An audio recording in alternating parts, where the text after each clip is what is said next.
Ma usun, et kõigile ehitajatele ja ka kõigile neile, kes on kodus remonti tehes pidanud põrandat lihvima, on see masin tuttav. See on põranda lihvimismasin, mida rahvasuus kutsutakse ka kooljaks. Väga hea masin, suurepäraselt saab sellega tööd teha. Tal on üks pisikene viga minu meelest. Kui algaja võtab ta esimest korda kätte, siis ta kipub nagu sõnakuulmatu olema ja laseb käest järgmine.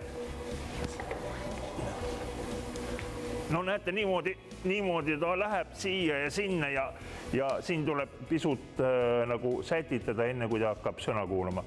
Igal juhul esimesed sammud selle masinaga on pisut keerulised. Astusin sisse puhastusimporti, et uurida, ega midagi kasutaja sõbralikumat ei ole, just algaja kasutaja sõbralikumat.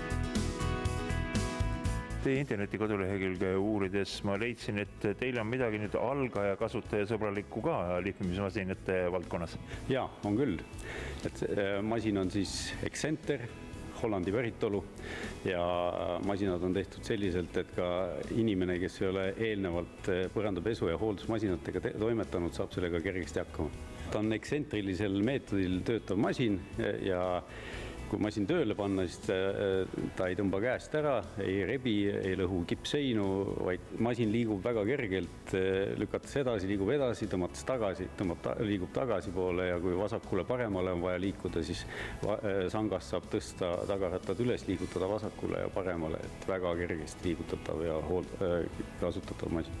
Ja tänu kandilisele kujule või nurgelisele kujule on võimalik selle masinaga minna ka siis sisenurkadesse, kuna eelnevad masinad, kõigile tuntud koolja tüüpi põranda hoolduslihvimismasinad on ümmargused, siis nendega sisenurkades sisse ei saa ja on vaja kasutada veel lisaks teisi masinaid. Et selle masinaga saab teha 2 ühes.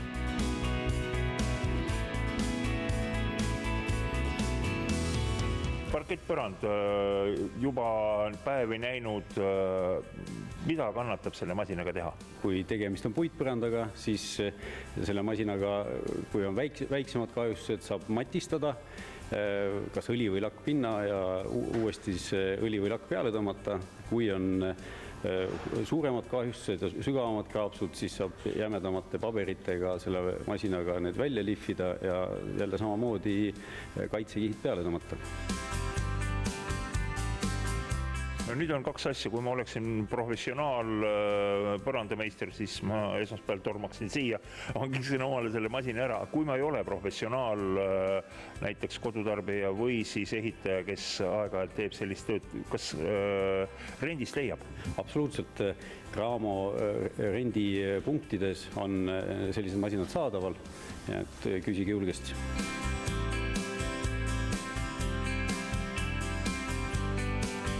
Ja lõpetuseks siis masinatest ka, kui loo alguses ma pidin lihvimismasinat hoidma kinni 2 käega ja kasutama rinnamikrofoni, et teiega rääkida, siis praegu nagu näete 1 käega toimetan tavalise mikrofoniga ja siseinfot siia veel juurde, et selle masina tööefektiivsus on 4 korda suurem kui sellel vanat tüüpi ümmargusel masinal.